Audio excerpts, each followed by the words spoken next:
एक गुरु का एक शिष्य बहुत ही बाचाल था। वह हर समय बोलता रहता, दिन भर इधर उधर की बातें करता। भिक्षाटन के लिए जाता तो हर घर से एक नई कहानी लेकर आता और आश्रम के दूसरे शिष्यों को सुनाता। एक शिष्य की दूसरे से बुराई करता, चुगली करता और दूसरों के सामने अच्छा बनने का प्रयास करता। खुद के मुंह से ही खुद की तारीफ करता रहता और हमेशा ही खुद को गुरु के सामने सबसे बुद्धिमान और उत्तम शिष्य साबित करने का प्रयास करता। वह खुद को सभी शिष्यों से अलग और श्रेष्ठ मानता था। उसका कहना था कि मैं एक अमीर घर का लड़का हूं। अगर मैं चाहता तो एक आरामदायक और सुविधाओं से भरा जीवन जी सकता था, लेकिन मैं वो सब छोड़कर यहां आ गया क्योंकि मुझे सत्य की खोज करनी है, खुद को जानना है, जीवन को जानना है। इसीलिए मेरा त्याग तुम सबसे बड़ा है। एक दिन गुरु ने आश्रम के सभी शिष्यों को बुलाकर कहा, आप सभी को अगले 1 माह के लिए कोई न कोई संकल्प लेना है। इससे आपकी संकल्प शक्ति मजबूत होगी और आप में आत्मशक्ति का संचार होगा। आप सभी अपनी अपनी सामर्थ्य के अनुसार कोई सा भी संकल्प ले सकते हैं और 1 माह से पूर्व आप में से जिस चीज का भी संकल्प टूटता जाए वो अपनी पुरानी दिनचर्या में वापस आते जाएं। सभी शिष्यों ने अपनी शक्ति के अनुसार छोटे बड़े संकल्प लिए और गुरु को अपने अपने संकल्प के बारे में बताकर वहां से चले गए। लेकिन वो बातूनी शिष्य खुद को सबसे अलग और बड़ा दिखाना चाहता था। इसीलिए वो सीधे गुरु की कुटिया में पहुंच गया और बोला, मैं कोई छोटा मोटा संकल्प नहीं लेना चाहता, बल्कि खुद की ही भांति एक बड़ा और महान संकल्प लेना चाहता हूं। कृपया आप ही बताएं, क्या संकल्प लेना चाहिए मुझे? उस बातूनी शिष्य की यह बात सुनकर गुरु मुस्कुराए और बोले, क्या तुम मेरे द्वारा दिए गए संकल्प को पूरा कर पाओगे? क्या तुम्हारे लिए उसे पूरा करना संभव होगा? नहीं, वो तुम्हारे लिए संभव नहीं है। तुम उसे पूरा नहीं कर पाओगे, इसीलिए तुम खुद ही कोई संकल्प ढूंढ लो। शिष्य ने कहा, नहीं गुरुदेव, आप जो भी संकल्प मुझे देंगे मैं जरूर उसे पूरा करूंगा। आप बताएं तो सही। गुरु ने कहा, ठीक है, तो तुम अगले 1 माह तक चुप रहोगे, मुंह से एक शब्द भी नहीं निकालोगे। यही तुम्हारा संकल्प है। शिष्य ने कहा, गुरुदेव, यह भी कोई संकल्प है? यह तो बहुत ही आसान है। 1 माह तक चुप ही तो रहना है। कोई बड़ा संकल्प दीजिए जो मेरी योग्यता के लायक हो, जिसे पूरा करने में मुझे समस्या हो। गुरु ने कहा, पहले तुम इस संकल्प को तो पूरा करके दिखाओ। शिष्य ने गुरु की बात मान ली। वह उसी समय चुप हो गया और पलटकर कुटिया से बाहर चला गया। उसे चुप रहना बहुत आसान लग रहा था। उसने एक दिन तो जैसे तैसे चुप रहकर काट लिया, लेकिन दूसरे दिन से उसके मन में ना बोलने का बोझ बढ़ने लगा। तीसरे दिन उसे भारीपन महसूस होने लगा और चौथे दिन उसके अंदर एक अजीब सी बेचैनी होने लगी, क्योंकि आसपास आश्रम के सभी शिष्य एक दूसरे से बातें कर रहे थे। वो भी अपना पक्ष उनके सामने रखना चाहता था, उनकी बोलती बंद कर देना चाहता था, लेकिन उसका संकल्प उसके आड़े आ रहा था। इसीलिए वो पूरे दिन सिर्फ मुंह और आंखें बनाता रहता। इसी तरीके से कुछ दिन और बीते और वह शिष्य बीमार पड़ गया। उसका सर फटा जा रहा था। उसका खाने पीने तक का मन नहीं कर रहा था। वह सिर्फ बोलना चाहता था। वह गुरु के पास गया और उनके सामने बैठकर लिखकर उन्हें बताया, गुरुदेव, मैं बोलना चाहता हूं। बिना बोले मुझे सांस नहीं आ रही। मेरा दम घुटा जा रहा है। मैं अंदर ही अंदर पागल हुआ जा रहा हूं। मैं क्या करूं? संकल्प तोड़ दूं क्या? यह पढ़कर गुरु मुस्कुराए और बोले, संकल्प तो तोड़ने के लिए ही होते हैं, लेकिन जो अपने संकल्प को पूरा कर लेता है वही अपनी आंतरिक शक्ति को बढ़ा पाता है, और जो अपनी आंतरिक शक्ति को बढ़ा लेता है वह समझ और जागृति की राह पर आगे बढ़ जाता है। संकल्प का लेना भी तुम्हारे ही हाथ में था और इसे तोड़ना भी तुम्हारे ही हाथ में है। तुम्हारे बहुत से गुरु भाई अपने संकल्प को तोड़कर अपनी पुरानी दिनचर्या पर वापस आ चुके हैं। अगर तुमसे नहीं हो पा रहा तो तुम भी संकल्प तोड़कर अपनी पुरानी दिनचर्या पर वापस जा सकते हो। लेकिन याद रहे, अगर आज तुम इस छोटे से संकल्प को नहीं संभाल पा रहे तो तुम अपनी बाकी की पूरी जिंदगी को कैसे संभाल सकोगे? मुझे इस पर शक है। बाकी फैसला पूरी तरह से तुम्हारे हाथों में है। गुरु की यह बात शिष्य के दिल में चोट कर गई। वह बिना कुछ बोले वहां से वापस चला गया और खुद को अपनी कुटिया में बंद कर लिया। वह केवल अपने जरूरी कामों के लिए ही कुटिया से बाहर निकलता, बाकी सारे समय कुटिया के अंदर ही बैठा रहता। 15 दिन बीत चुके थे और आश्रम के लगभग सभी शिष्यों का संकल्प अब तक टूट चुका था, लेकिन उस वाचाल शिष्य का संकल्प अभी भी जारी था। संकल्प लेने के बाद से अब तक उसने एक शब्द भी ना बोला था। सारा आश्रम हैरान था कि इतना बोलने वाला इंसान चुप कैसे हो गया। 15 दिन बीतने के बाद वह दोबारा अपने गुरु के पास गया और लिखकर बताया, हे गुरुदेव, मैं बाहर से तो चुप हूं, लेकिन मेरे भीतर बहुत सी आवाजें हैं, बहुत सी चीख पुकार और शिकायतें हैं। मैं अंदर ही अंदर बात करता रहता हूं। मेरा मन तरह तरह के प्रश्न पूछता रहता है।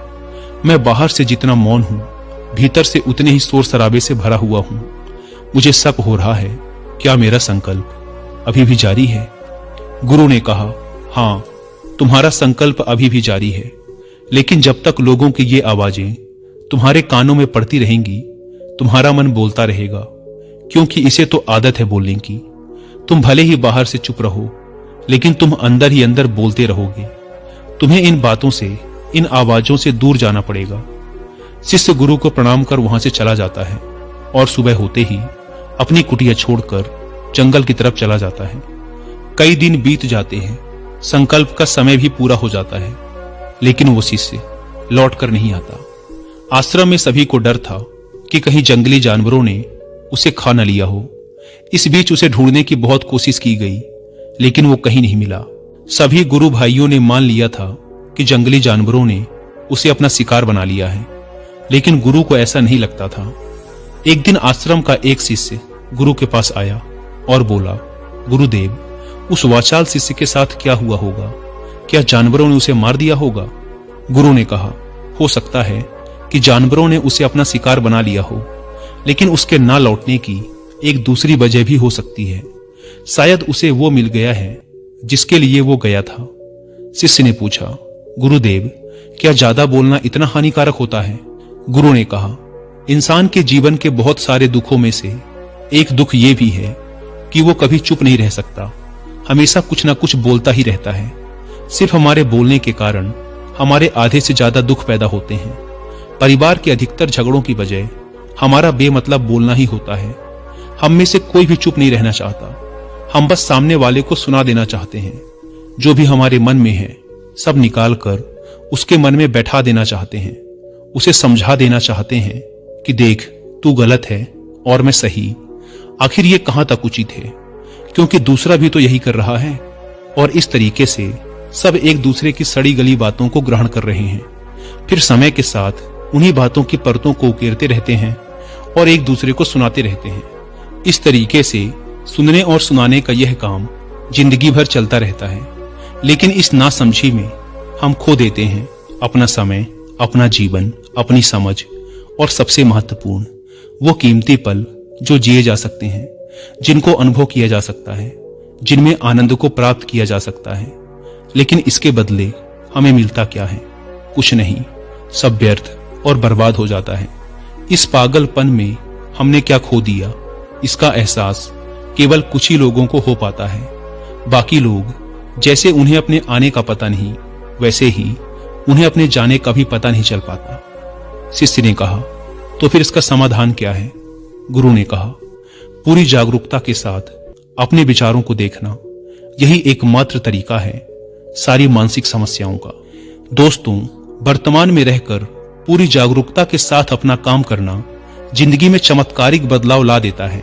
ऐसा कहना है फेमस जैपनीज जेन मास्टर सुनरियो सुजुकी का, जिन्होंने अपनी किताब जेन माइंड बिगिनर्स माइंड में डिटेल से समझा रखा है कि कैसे एक व्यक्ति अपने रोज के कामों को करने के साथ भी अवेयरनेस यानी जागरूकता का अभ्यास कर सकता है और एक mentally stable and happy life जी सकता है। उस वाचाल शिष्य को आश्रम छोड़कर गए हुए 3 महीने का समय बीत चुका था, लेकिन उसकी कोई खबर ना थी। अब तक तो सभी गुरु भाइयों ने भी उसके वापस लौटने की उम्मीद छोड़ दी थी, लेकिन एक दिन वह आश्रम लौट आता है। उसे देखकर सभी के आश्चर्य और खुशी का ठिकाना ना रहा। लेकिन अब वो नहीं था जो यहां से गया था, वो कुछ और ही बनकर वापस आया था। उसके अंदर एक गजब का बदलाव महसूस किया जा सकता था। उसके चेहरे पर एक गजब का ठहराव और आंखों में बड़ी शांति थी। आश्रम में आते ही सभी गुरु भाइयों ने उसे चारों तरफ से घेर लिया और बातें करने लग गए। वह भी अपने गुरु भाइयों से बातें करने लगा। उससे बात करने वाले सभी शिष्यों ने यह अनुभव किया कि अब वह पहले जैसा उतावला, और बातूनी नहीं रह गया था। उसके मुंह से एक एक शब्द बहुत ही सुलझे हुए और मधुरता के साथ निकल रहे थे। थोड़ी देर तक गुरु भाइयों से बात करने के बाद वह सीधा गुरु की तरफ चला गया। उसने गुरु के चरण छुए और कहा, गुरुदेव, क्या मैं अब भी मौन हूं? क्या अब भी मेरा संकल्प जारी है? गुरु ने कुछ देर तक शिष्य की आंखों में बड़े ध्यान से देखा और कहा, हां, तुम अब भी मौन हो। तुम्हारे मुंह से एक भी शब्द निकल नहीं रहा और तुम्हारा संकल्प अभी भी जारी है। शिष्य ने कहा, गुरुदेव, जब मैं आश्रम से गया तो मैं मुंह से तो चुप था, लेकिन मेरे अंदर बहुत सी आवाजें थीं, मन में बहुत से प्रश्न थे और वो बंद नहीं हो रहे थे। तो मैं जंगल में और गहरा चला गया, इस उम्मीद से कि वहां मुझे शांति मिलेगी और मेरे मन की बकबक कम हो जाएगी। लेकिन मैं जितना एकांत में जाता गया, मेरे अंदर की आवाज उतनी ही तेज होती गई। मेरे भीतर की और पुरानी से पुरानी आवाज मुझे सुनाई देने लगी। तब जाकर मैंने महसूस किया कि मैं कितना गलत कर रहा था। जब मैं अपने परिवार वालों, दोस्तों और गुरु भाइयों को बुरा भला कहता था, तो उस समय मुझे लगता था कि मैं सही कह रहा हूं। जब मैं गुरु भाइयों की एक दूसरे से चुगली करता और उनका मजाक बनाता, तब भी मुझे यही लगता था कि मैं उनसे बेहतर हूं और मैं सही कर रहा हूं। लेकिन उस दिन मैंने पहली बार महसूस किया कि मैं कितना गलत बोलता था। काफी दिनों तक ये आवाजें, ये शिकायतें मेरे अंदर चलती रही, लेकिन धीरे धीरे करके एक दिन ये सारी आवाजें मेरे अंदर से समाप्त हो गई। अब मैं भीतर से भी मौन हो गया। उस घने जंगल में बाहर से कोई बोलने वाला था नहीं और भीतर कोई आवाज शेष न बची थी। मैं उस दिन पहली बार मौन का सही अर्थ समझा। मेरे चारों तरफ बहुत शांति थी। हालांकि अभी भी कुछ आवाजें आ रही थी जो पहले भी आती थी, लेकिन मैं उन्हें सुन नहीं पाता था। पर अब वो सभी आवाजें मुझे स्पष्ट रूप से सुनाई दे रही थी। हवा के चलने की आवाज, चिड़ियों के चहकने की आवाज, पानी के बहने की आवाज, भंवरों के गुनगुनाने की आवाज, ये सभी आवाजें मैंने पहली बार पूरे होश पूर्वक सुनी। अपने चारों तरफ इतनी शांति मैंने पहले कभी महसूस नहीं की थी। तो इस शांति को भंग करने के लिए मैंने पहली बार अपने मुंह से कोई शब्द निकाला। मैं चिल्लाया, हे ईश्वर, ये कैसी शांति है? सभी कुछ इतना शांत क्यों है? ऐसा क्या हो गया? लेकिन मेरे चिल्लाने के बाद भी वो शांति भंग ना हुई। सब कुछ पहले के जितना ही शांत था, बाहर भी और भीतर भी। हे गुरुदेव, मैंने अपने गुरु भाइयों से बात की, मैंने आपसे बात की। मैं बोल रहा हूं, मैं चल रहा हूं, मैं सब कुछ देख रहा हूं, लेकिन मैं अपने भीतर एकदम एकांत में हूं, मौन में हूं। भीड़ में होता हूं तब भी भीतर से अकेला एकांत में होता हूं। जब मैं खुद में भी शोर करना चाहता हूं तब भी एकांत में ही होता हूं। अब सब दिखाई पड़ने लगा है, सब सुनाई पड़ने लगा है। गुरु ने कहा, जब तक हम बाहर की तरफ बोलते रहेंगे, भीतर अशांति ही रहेगी। जिस दिन हम भीतर की तरफ मुड़ जाएंगे, फिर बाहर हमारे मुंह से कुछ भी निकले, हम शांत ही रहेंगे। दुनिया में जितनी भी बुराइयां हैं, ज्यादातर हमारे बोलने से ही उत्पन्न होती हैं, क्योंकि हम चुप रहना नहीं चाहते। हम जितनी जरूरत है उससे कहीं ज्यादा बोलते हैं। हम सामने वाले को सुनना नहीं चाहते, बल्कि उसकी बोलती बंद कर देना चाहते हैं। उसे समझा देना चाहते हैं कि मैं कौन हूं, दिखा देना चाहते हैं उसे अपनी सारी सामर्थ्य। बस यही हमारी जिंदगी का मकसद बनकर रह जाता है। हमारी सारी ऊर्जा इस व्यर्थ के बोलने में बर्बाद होती रहती है। ऐसे पति पत्नी का जीवन दुखों से भर जाता है, जो हमेशा एक दूसरे को सुनाने में लगे रहते हैं। कभी एक दूसरे को सुनना नहीं चाहते, समझना नहीं चाहते, और चुप रहना तो उन्होंने कभी सीखा ही नहीं, क्योंकि चुप रहना उन्हें छोटा महसूस करवाता है। दुनिया की सभी लड़ाइयों का कारण हमारा बोलना ही है। इसलिए हमें सिर्फ उतना ही बोलना चाहिए जितना जरूरी हो, क्योंकि व्यर्थ का बोलना ऊर्जा को नष्ट करना है, और ये बोलना ही हमें कभी अपने भीतर की ओर लौटने नहीं देता, क्योंकि यह हमें बाहर की ओर खींचकर रखता है। और बाहर है ही क्या इस संसार के अलावा। लेकिन अगर अपने भीतर के संसार की ओर मुड़ना है तो इस मुंह को बंद ही रखना चाहिए। इसीलिए जितने भी बुद्ध हुए, आत्मज्ञानी हुए, वो सभी एकांत की ओर भागे, ताकि उन्हें ज्यादा बोलना ना पड़े, ज्यादा सुनना ना पड़े। वो एकांत में रहे और शांत रहे, इसीलिए आसानी से भीतर की यात्रा कर पाए। लेकिन अगर कोई चाहे तो इस संसार में रहकर भी एकांत में रह सकता है, शांत रह सकता है, लेकिन इसके लिए उन्हें अपनी ऊर्जा बचानी होगी, जिसे वो अब तक अपने व्यर्थ के शब्दों में बर्बाद कर रहे थे। दोस्तों, इस कहानी की सीख यही है कि व्यर्थ का बोलना ऊर्जा को नष्ट करना है, और यह बोलना ही हमें अपने भीतर की ओर लौटने नहीं देता, क्योंकि यह हमें बाहर की ओर झुकाए रखता है, और जिन्हें भीतर की यात्रा करनी है उन्हें अपने मुंह को बंद ही रखना चाहिए। मुझे उम्मीद है कि आपको यह कहानी पसंद आई होगी और काफी कुछ सीखने को मिला होगा।